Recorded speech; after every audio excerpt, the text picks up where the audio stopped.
Good morning students. आज का हमारा टॉपिक है हार्टले ओसिलेटर, हार्टले दोलित्र। हम लोगों ने प्रीवियस लेक्चर के अंदर कोलपिट ओसिलेटर को पढ़ा था।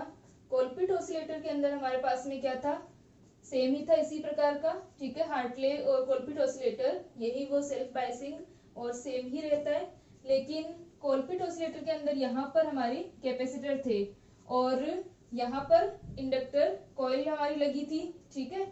हार्टले ओसिलेटर के अंदर क्या होता है, थोड़ा सा डिफरेंट होता है कोलपिट से। यहाँ पर जो संधारित्र हमने यूज किए थे उनके स्थान पर यहाँ पर प्रेरक कुंडलियां लगी होती हैं और जहाँ प्रेरक कुंडली लगी थी उसके स्थान पर संधारित्र होता है, ठीक है।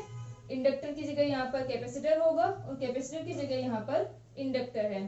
तो यहाँ से हम देख सकते हैं कि जिस तरह से उसके अंदर C1 और C2 दो कैपेसिटर थे, यहाँ पर L1 और L2 दो कोयल होंगी और यहाँ पर जो हमारी कोयल थी उसकी जगह कैपेसिटर है, ठीक है। तो ये हमारा हार्टले ऑसिलेटर का डायग्राम है। इसके अंदर R1, R2 और RE ये तीनों हमारे जो रेजिस्टेंस है वो क्या करवाते हैं, R1, R2 और RE ये रेजिस्टेंस सेल्फ बायसिंग को प्रोवाइड करवाते हैं, स्वाभिनति, ठीक है। सेल्फ बायसिंग, हम लोगों ने जब बायसिंग पढ़ी थी तो वहां हमने देखा था कि जो सेल्फ बायसिंग होती है सबसे ज्यादा स्टेबल करती है ये इसको, ट्रांजिस्टर को। तो इस R1, R2, RE के द्वारा सेल्फ बायसिंग प्रोवाइड करवाई जाती है और ये VCC से क्या करते हैं, जो हमारा ऑपरेटिंग पॉइंट होगा उसका निर्धारण करते हैं, ठीक है। VCC से जो हमारी पावर सप्लाई है उससे धारा लेकर के उसका प्रचालन बिंदु का निर्धारण करते हैं, ठीक है। इसके बाद में CB जो है सेम ही है, जैसे कि उसमें कोलपिट ऑसिलेटर के अंदर लगे थे वैसा ही है, वहां पर भी सेल्फ बायसिंग थी। CB जो हमारा कैपेसिटर है ये ब्लॉकिंग कैपेसिटर होता है, ठीक है। CB जो है वो ब्लॉकिंग कैपेसिटर है।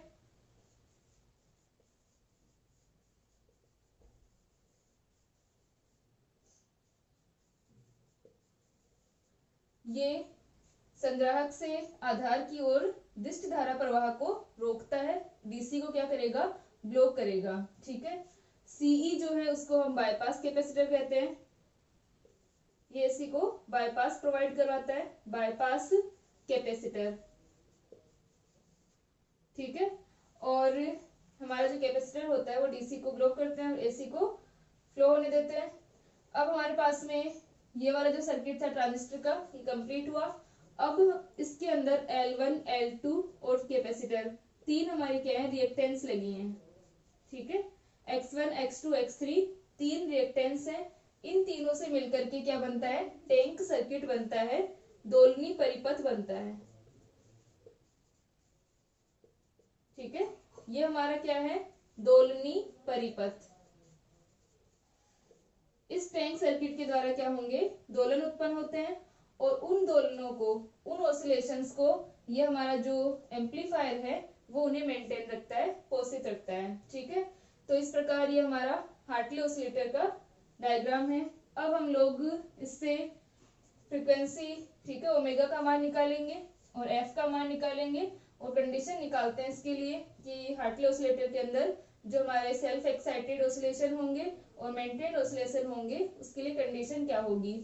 तो हम लोग इसका हाइब्रिड पैरामीटर यूज करके सर्किट बनाते हैं। इसका इक्विवेलेंट सर्किट क्या होगा, सबसे पहले हमारे जो चारों पैरामीटर्स हैं HIE, HRE, HOE और HFE, ठीक है। तो इनसे हम लोग क्या बना रहे हैं, इक्विवेलेंट सर्किट बना रहे हैं। तो यहाँ से हम स्टार्ट करते हैं, ये हमारा HIE है। ऑसिलेटर के अंदर कोई भी एक्सटर्नल सिग्नल नहीं होगा, सारा इनपुट जो होगा वो किससे दिया जाएगा, फीडबैक से दिया जाएगा और फीडबैक हम इस L1 के थ्रू देते हैं, ठीक है। L1 जो हमारी कोयल है इसके थ्रू फीडबैक दिया जाएगा और ये जो हमारा ऑसिलेटर है इसके अंदर जो टैंक सर्किट है हमारा, ठीक है, L1, L2 और C से मिलकर के जो टैंक सर्किट बना है, इन तीनों से जो हमारे तीनों रिएक्टेंस हैं X1, X2 और X3, इनसे क्या होता है 180 डिग्री का फेज डिफरेंस, ठीक है। इनपुट और फीडबैक के बीच में 180 डिग्री का फेज शिफ्ट आ जाता है। और जो हमारा कॉमन इमिटर ट्रांजिस्टर है, यहाँ पर कॉमन इमिटर को यूज किया गया है, तो कॉमन इमिटर ट्रांजिस्टर 180 डिग्री का फेज प्रोवाइड करवाएगा। तो टोटल फेज डिफरेंस जो आएगा वो 360 डिग्री आ जाएगा, ठीक है, जो कि पॉजिटिव फीडबैक की कंडीशन है। तो यहाँ से ये ऑसिलेटर की जो क्राइटेरिया है, बारखाउजेन क्राइटेरिया, उनको सेटिस्फाई कर रहा है। 360 डिग्री का फेज डिफरेंस आ गया। तो यहाँ से हम स्टार्ट कर रहे हैं HIE, इसके बाद में HRE, VCE। इधर हमारा जो आउटपुट पार्ट है, ये करंट हो जाएगी हमारी GM VBE। इसके बाद में HOE, फिर यहाँ से 2 कॉइल लगी हैं,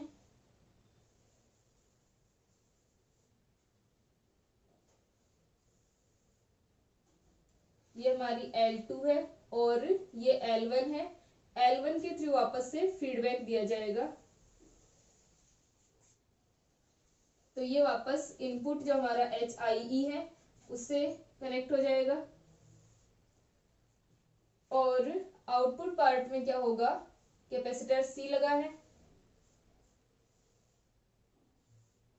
ठीक है। वापस से यहाँ पर इन दोनों के साथ में, इन दोनों का सीरीज कॉम्बिनेशन है और फिर इसके साथ में क्या लगा है, कैपेसिटर C लगा है। आउटपुट यहाँ L2 के सिरों पर होगा, ये जो हमारी L2 कॉइल है।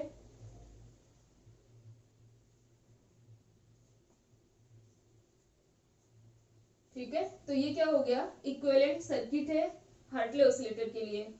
अब जो इक्विवेलेंट सर्किट हमने बनाया है, इसके अंदर हमने सारे पैरामीटर्स यूज किए हैं। ट्रांजिस्टर के जो चारों पैरामीटर्स हैं उन सबको यूज किया है। और हमको पता है कि जो HRE और HOE पैरामीटर होते हैं, इन दोनों की वैल्यू बहुत कम होती है। तो इन्हें जब हम कैलकुलेशन करते हैं तो इनको नेग्लेक्ट कर सकते हैं। तो यहाँ पर हम इसको वापस से दूसरा डायग्राम बनाते हैं, जिसके अंदर हम HRE और HOE को हटा देते हैं।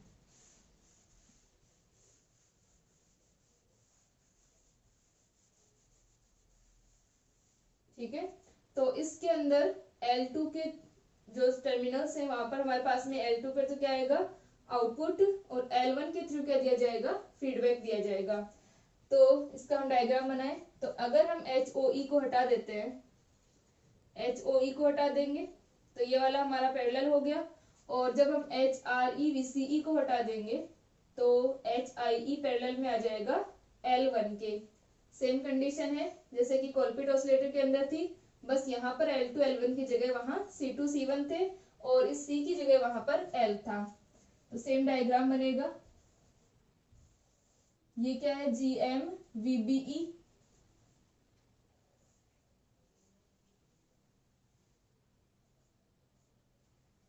GM VBE और इसके साथ में पैरेलल में आ जाएगा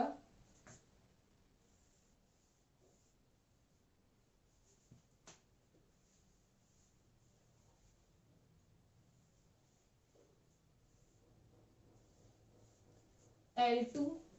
L2 जो कॉइल है,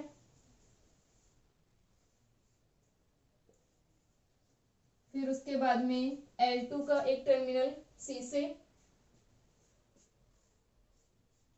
C का दूसरा टर्मिनल L1 से, और L1 के पैरेलल में, ठीक है, यहां से हम देख सकते हैं L1 के पैरेलल में क्या है, HIE है, HIE और यहाँ से L1 इस प्रकार बन रहा है। तो L1 के पैरेलल में हम लगा देंगे HIE को।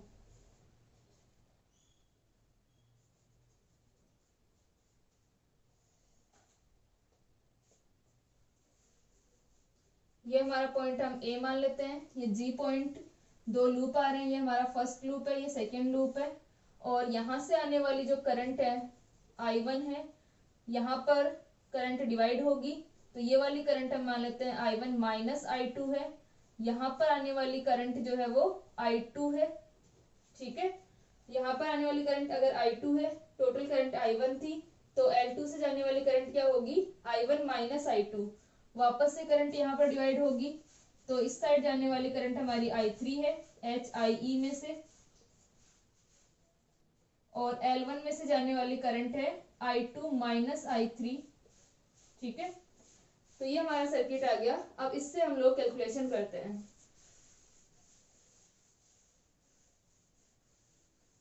तो यहाँ पर जो हमारे पास में सर्किट है, अब इसके अंदर जब हमने इक्वेशन लिखी थी कोलपिट ऑसिलेटर के अंदर, तो वहां पर क्या थे, कैपेसिटर थे। ठीक है, लेकिन यहाँ पर दो कॉइल हैं।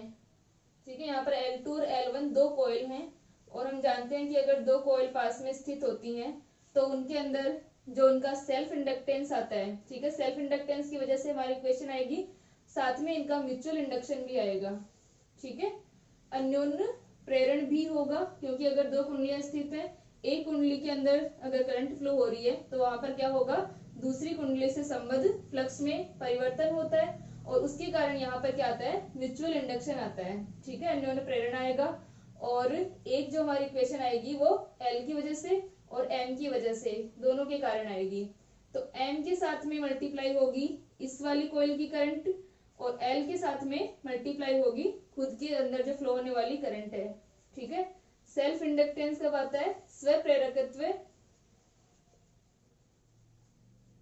स्वप्रेरकत्व जब किसी कॉइल में से करंट फ्लो हो रही है। ठीक है, तब हमारे पास में L का मान आएगा, वो उस करंट को अपोज करता है। और म्यूचुअल इंडक्शन कब आता है, जब पास स्थित दूसरी कुंडली के अंदर करंट फ्लो होती है। ठीक है, तो यहाँ से अपने पास में वैल्यू आ जाएगी सेल्फ इंडक्शन और म्यूचुअल इंडक्शन दोनों की। अब हम इक्वेशन लिखते हैं इसके अंदर। सबसे पहले हम लिख रहे हैं फर्स्ट लूप के लिए। ठीक है, तो यहाँ पर जो फ्रीक्वेंसी आएगी इस ऑसिलेटर की, इस ऑसिलेटर की फ्रीक्वेंसी के अंदर, जब कोलपिट ऑसिलेटर के अंदर हमने फ्रीक्वेंसी लिखी थी ओमेगा इक्वल्स टू हमारा 1/L 1/C1 प्लस 1/C2 था। ठीक है, तो F इक्वल्स टू क्या हो जाता है, 1/ ओमेगा इक्वल्स टू हमारा 2πf, तो F इक्वल्स टू हो जाता है ओमेगा अपॉन 2π। तो यहाँ से हम ओमेगा 1/2π आ जाता है ये, अगर हम F निकालते तो यहाँ पर जो फ्रीक्वेंसी थी वो डिपेंड कर रही थी C1 और C2 और L के ऊपर।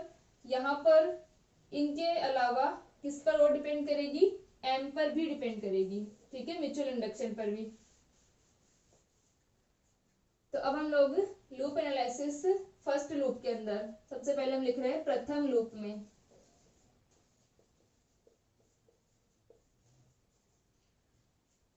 प्रथम लूप में हम लोग कहीं से भी स्टार्ट करें, लेकिन हमें एक पर्टिकुलर डायरेक्शन में चलते हुए जो हमारे टोटल इनका वोल्टाओं का जो सम होगा वो क्या होना चाहिए, 0 होगा इनका एल्जेब्रिक सम।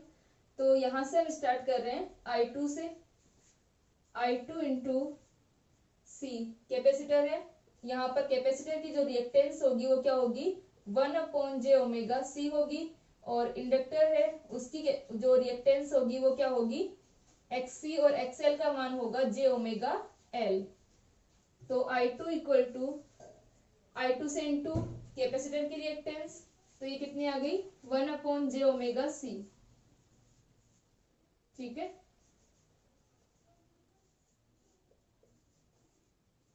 प्लस L1 से जाने वाली करंट कौन सी है, I2 minus I3, I2 minus I3 into reactance क्या होगी, j⍵L1। अब इसके कारण हमारे पास में आ गया I2 माइनस I3 के कारण रिएक्टेंस j⍵L1 आ गई। अब I1 माइनस I2 के कारण L1 के अंदर रिएक्टेंस क्या आएगी, j⍵M आएगी। ठीक है, अब जो म्यूचुअल इंडक्शन वाली है वो j⍵M होगी। ठीक है, और ये कौन सी करंट के कारण है, I1 माइनस I2 के कारण। या फिर चाहे हम एक बार कंप्लीट L2 के लिए लिख ले, फिर हम M वाली इक्वेशन लिख सकते हैं। तो यहाँ से अपना I2 1/j⍵C, I2 minus I3 j⍵L1। अब इस I1 माइनस I2 के कारण, I1 माइनस I2 की डायरेक्शन कौन सी है, ये वाली। ठीक है, इस तरह से है I1 माइनस I2, तो हम लोग इसको लेंगे minus I1 minus I2 j⍵M। ठीक है, फिर L2 के लिए हम इक्वेशन लिखें तो ये हो जाएगी I1 माइनस I2, L2 के लिए j ओमेगा L2, और I2 माइनस I3 के कारण म्यूचुअल इंडक्शन अन्योन्य प्रेरण होगा, तो वो आ जाएगा हमारा। अब हम लोग इसी डायरेक्शन में चल रहे थे और L2 के लिए हम m का मान देख रहे हैं, तो I2 माइनस I3 के कारण आएगा, और I2 माइनस I3 की डायरेक्शन वही है जिस डायरेक्शन में हम लोग चल रहे हैं, तो यहां से ये प्लस हो जाएगा I2 minus I3 j omega m। ठीक है, ये वाला जो म्यूचुअल इंडक्शन है वो L1 के लिए है I1 माइनस I2 करंट के कारण, और ये वाला जो म्यूचुअल इंडक्शन है वो L2 के लिए है और I2 माइनस I3 के कारण। ठीक है, तो ये हमारी इक्वेशन आ गई फर्स्ट, और इक्वल टू 0। ठीक है, इस इक्वेशन से हम लोग I2 का मान निकाल लेते हैं। ठीक है, I2 और I3 और I1 तीनों हमारे पास में करंट है, तो यहाँ से हम लोग पहले I2 का मान निकाल लेते हैं और फिर सेकेंड लूप से हम I3 का मान निकाल लेंगे।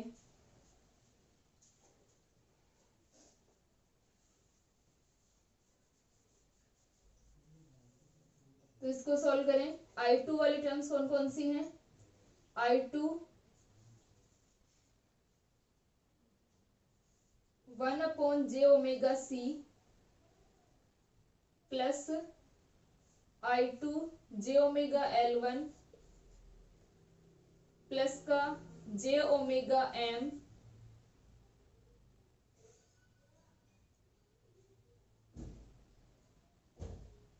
प्लस का j⍵L2 और प्लस का j⍵m। ठीक है, यहाँ पर अपने पास में आ गया 1/j⍵c j⍵L1 प्लस का j⍵m प्लस का j⍵L2 प्लस j⍵m। ये तो सारा आ गया I2 के लिए। फिर I1 के लिए क्या है? I1 के लिए हमारे पास में ये वाली टर्म भी माइनस है और ये वाली भी माइनस है, तो माइनस का I1 और यह आ जाएगा साथ में j⍵m प्लस j⍵L2, माइनस हम पहले बार ले चुके हैं। फिर इस I3 के लिए इक्वेशन ये वाली माइनस है और ये वाली भी माइनस है, माइनस का I3 j⍵L1 प्लस का j⍵m इक्वल टू 0। ठीक है, ये हमारी इक्वेशन आ गई, यहां तक लिख लो इसको।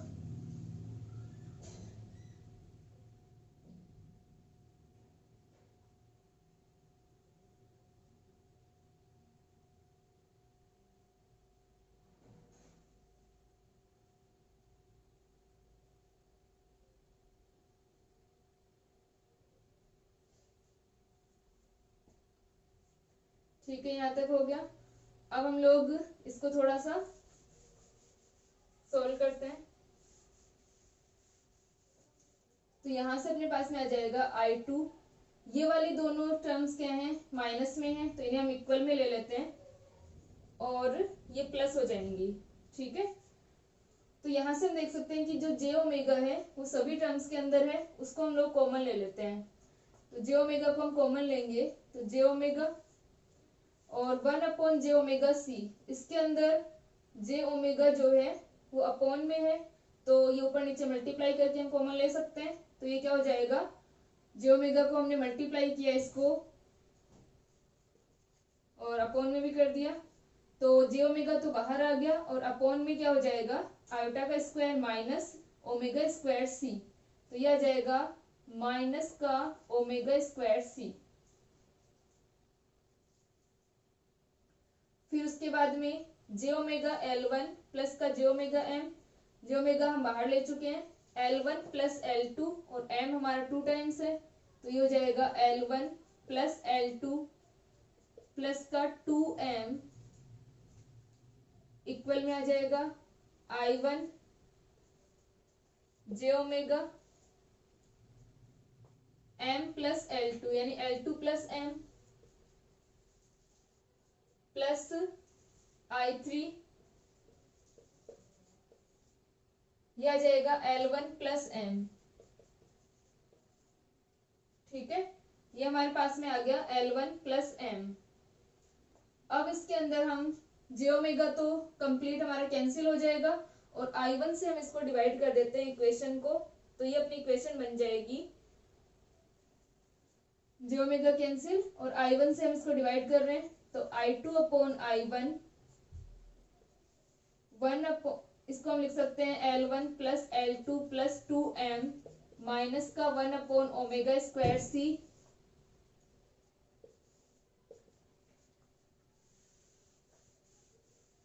इक्वल टू, यह आ जाएगा I1 से हम डिवाइड कर चुके हैं तो L2 प्लस एम और यह आ जाएगा I3 upon I1 L1 plus M. तो यहां से अपना I2 अपॉन I1 का मान क्या आ जाएगा, यह आ जाएगा I3 अपॉन I1 या L1 plus M divided by L1 plus L2 plus 2m minus का 1 upon omega square C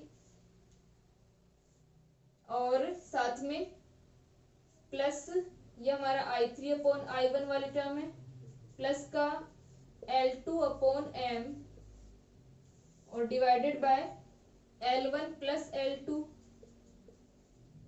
plus का 2m माइनस का 1 अपॉन ओमेगा स्क्वायर सी।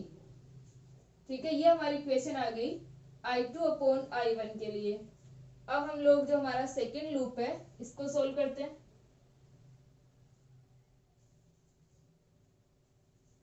तो हम लिखेंगे द्वितीय पास से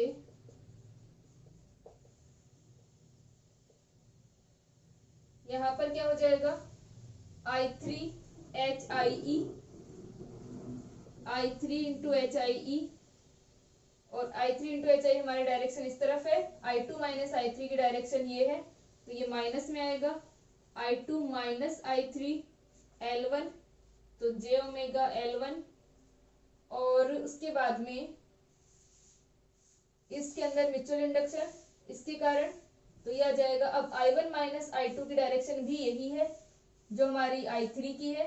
ठीक है, I3 हमारी इस प्रकार जा रही है और I1 माइनस I2 भी इसी प्रकार है तो ये वापस से ऐड होगा प्लस का m, ये म्यूचुअल इंडक्शन है इस कॉइल का I1 माइनस I2 करंट के कारण तो ये आ जाएगा I1 माइनस I2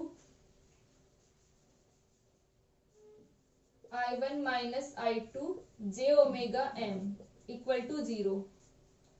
इसको हम थोड़ा सा सोल्व करें तो I3 HIE यहाँ पर आ जाएगा प्लस का j ओमेगा L1। ठीक है, दो ही टर्म्स है I3 की। फिर उसके बाद में I2 की टर्म्स कौन कौन सी है, I2 j ओमेगा L1 और I2 j ओमेगा m तो यह आ जाएगा माइनस का I2 j omega L1 plus का j ओमेगा m और I1 की कौन सी हमारी, I1 की सिर्फ एक ही है प्लस का I1 j omega m equal to 0। ठीक है, I3 की हमारी HIE और minus minus plus j omega L1, I2 की हमारी दोनों माइनस है और I1 सिर्फ एक है। ठीक है, तो ये हमारी इक्वेशन आ गई। इससे हम लोग थोड़ा सोल्व कर लेंगे। फिर उसके बाद में हम लोग निकालते हैं कि V आउटपुट का मान क्या होगा, फीडबैक वोल्टेज का मान क्या होगा और फीडबैक फैक्टर A बीटा का मान क्या होगा। ठीक है, तो यहां तक लिखो इसे।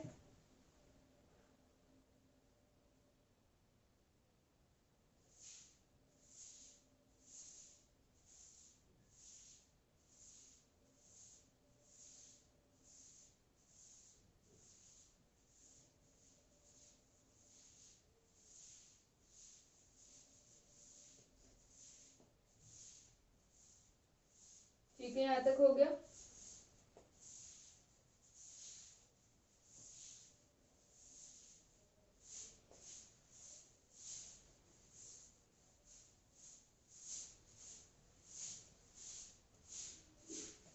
अब हमारे पास में जो इक्वेशन आ रही है इसको हम थोड़ा सिंप्लीफाई करें तो I3 HIE प्लस का j omega L1 equal to I2 J omega L1 plus J omega M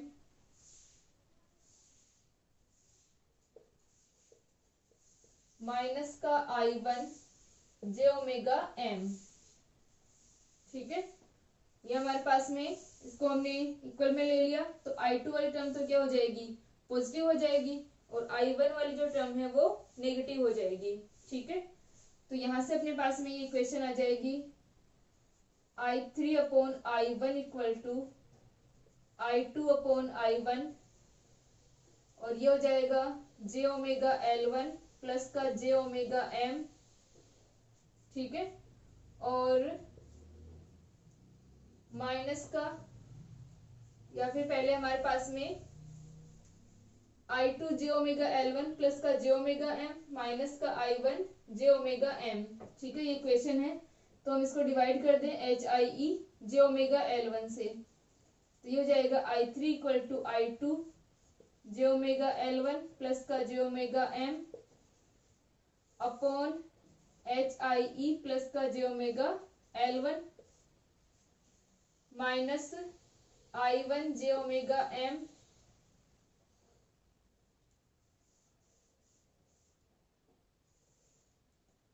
और ये हो जाएगा HIE प्लस का J omega L1।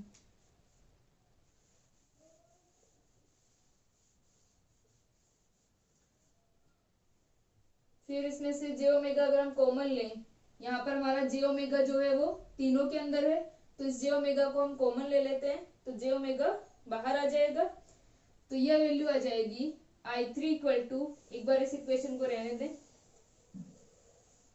I3 equal to आ जाएगा हमारे पास में I2, और I1 से हम डिवाइड करते हैं कंप्लीट इक्वेशन को, तो ये हो जाएगा I2 upon I1, J omega हमने बाहर ले लिया,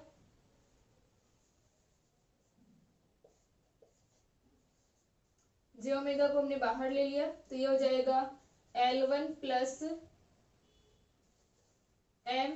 ठीक है, यहाँ पर अपने पास में आ जाएगा L1 प्लस M, और ये आ जाएगा I2 अपॉन I1 माइनस का, यहाँ से हम कॉमन ले चुके हैं, जे ओमेगा को कॉमन ले चुके हैं, तो ये ओनली M बच जाएगा, और अपॉन में आ जाएगा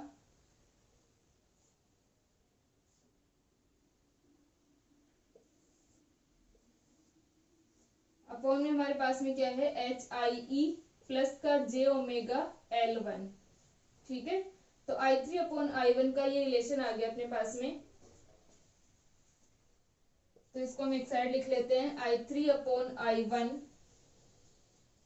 I3 अपॉन I1 क्या है, J omega upon HIE plus का जे ओमेगा L1, और ये आ जाएगा L1 plus M I2 upon I1 minus का M। ठीक है, ये हमारे पास में आ गया इक्वेशन I3 अपॉन I1 की, और एक हमारी इक्वेशन जो है वो क्या है,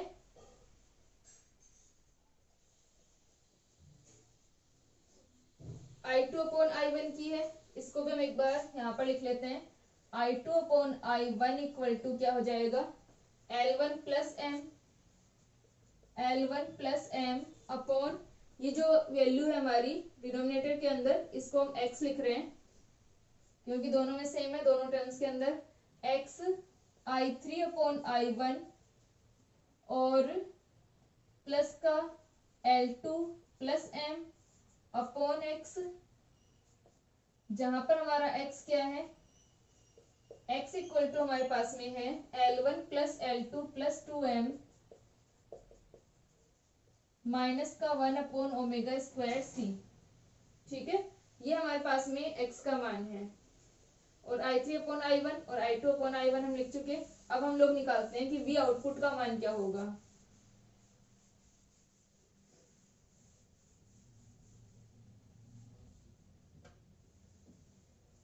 ये हमारा कलेक्टर टर्मिनल और ये हमारा इमिटर टर्मिनल है, तो यहाँ पर क्या होगा, V आउटपुट का मान होगा L2 के टर्मिनल्स पे, तो आउटपुट आ जाएगा V आउटपुट इक्वल टू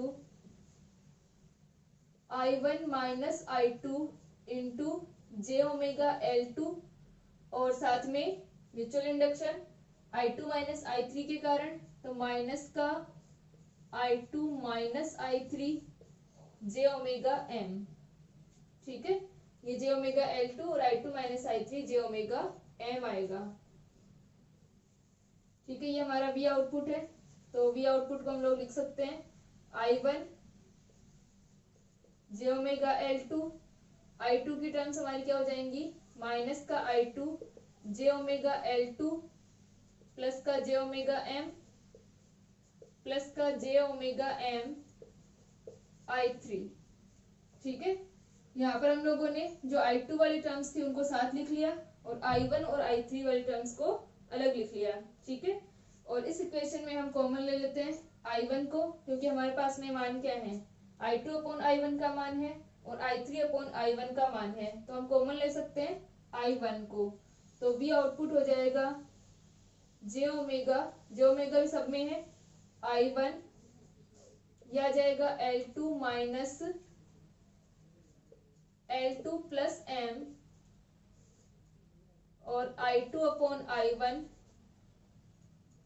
ठीक है, L2 प्लस M, जे ओमेगा बाहर है, I2 upon I1 plus J omega बाहर है ही हमारा, M I3 अपॉन I1। ठीक है, ये हमारी इक्वेशन आ गई V आउटपुट की। अब जो हमारा V आउटपुट है इसके अंदर जे ओमेगा I1 आ रहा है और I1 क्या है, माइनस का GM VBE है, क्योंकि I1 इक्वल टू माइनस का GM VBE। ठीक है, तो I1 का हम यहाँ पर मान रख सकते हैं, I1 हमारा माइनस का GM VBE है। और जो A होगा, A इक्वल टू क्या होगा, गेन हमारा V आउटपुट अपॉन VBE। ठीक है, तो V आउटपुट अपॉन VBE हमारे पास में A का मान आ जाएगा। तो इसके अंदर हम लोग I1 का मान रखें और फिर इसको डिवाइड कर दें VBE से, तो वो हमारे पास में आ जाएगा गेन का मान।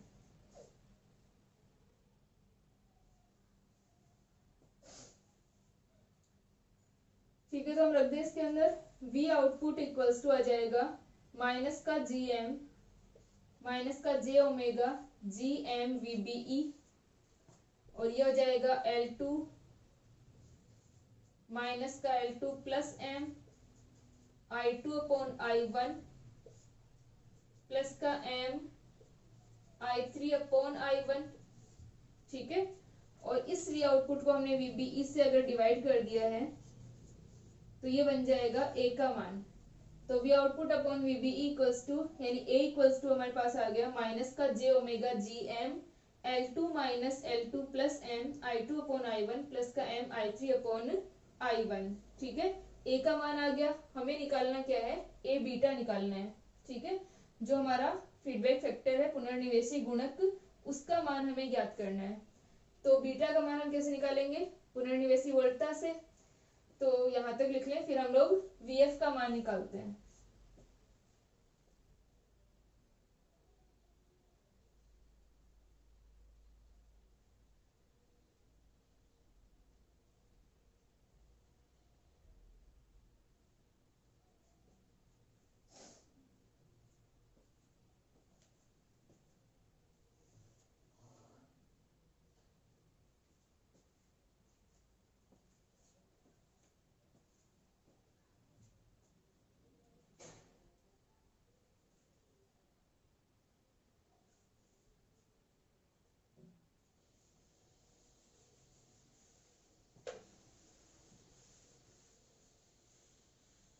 तो यहाँ तक A का मान हमारे पास आ गया, A equals to V upon VBE minus का जे ओमेगा GM और L2 minus L2 plus M I2 upon I1 plus का M I3 अपॉन I1।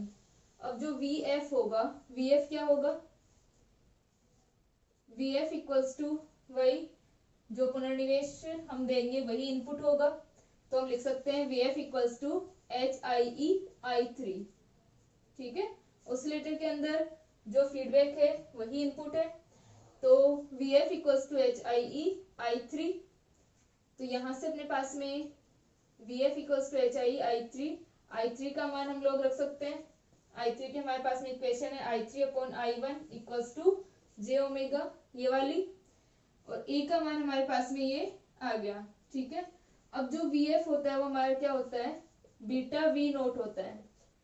ठीक है, तो बीटा का मान क्या हो जाएगा, यहाँ से बीटा इक्वल टू यहाँ पर हमारे पास में आ जाएगा V O upon V F, यानी V output upon V F. तो हम डिवाइड कर दें, जो वी आउटपुट हमारा था उसको हम वी एफ से डिवाइड कर देंगे, तो हमारे पास में बीटा का मान आ जाएगा।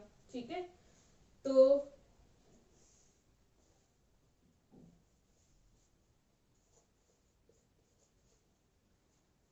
ठीक है, V F upon V naught होगा ये। अब वी नोट की वैल्यू हमारे पास में है, वी नोट की अगर हमारी वैल्यू हम लिखें तो ये क्या होगा, बस ओनली जी ओमेगा जी एम वीबीई भी यहाँ पर आ जाएगा। ठीक है, वीबीई से हमने डिवाइड करके ए का मान निकाला था, तो यहाँ पर अगर हम वीबीई भी रखें तो वी आउटपुट का मान है, वी एफ का मान हमारे पास में है, तो बीटा की वैल्यू हम लोग निकाल लेते हैं। Beta equal to V F feedback voltage. ठीक है, तो feedback H I E I three divided by V output, तो वी आउटपुट क्या है, माइनस में है J omega G M VBE और मल्टीप्लाई एल टू प्लस का M I three upon I one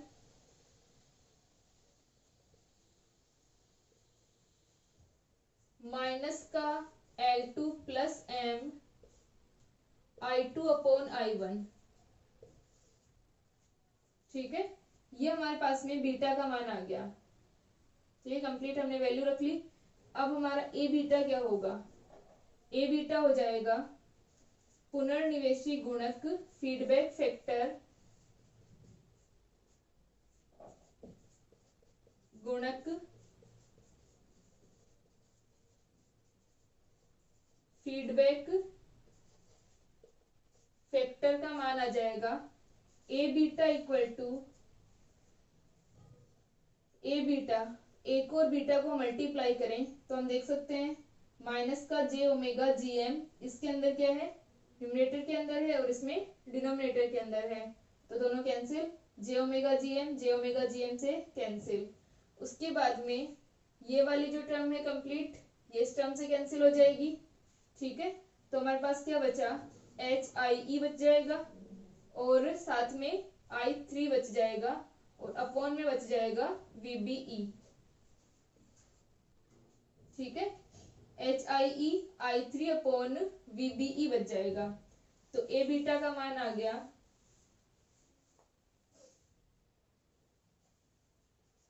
A beta equals to H I E I three upon VBE, और हमारी जो आई वन थी, आई वन क्या थी, माइनस का जी M VBE थी। ठीक है, आई वन का मान माइनस का जी एम वीबीई था, तो वीबीई को हम क्या लिख सकते हैं, माइनस का I one upon G M, तो यहाँ पर वैल्यू रख दें तो ये क्या बन जाएगा, H I E upon VBE I three.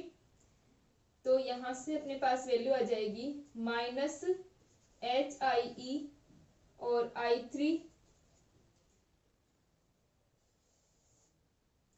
Divided bye, इसकी जगह वैल्यू रख रहे हैं तो आई वन और जी एम जो है वो ऊपर चला जाएगा। ठीक है, हमारे पास में ए बीटा का मान आ रहा है, ए बीटा इक्वल्स टू माइनस का H I E I three, या पहले हम जीएम को लिख लें, जीएम क्या है, ट्रांसकंडक्टेंस है, और आई थ्री अपॉन आई वन, ये हमारा वैल्यू आ गई ए बीटा की। ठीक है, माइनस का H I G M I three upon I one.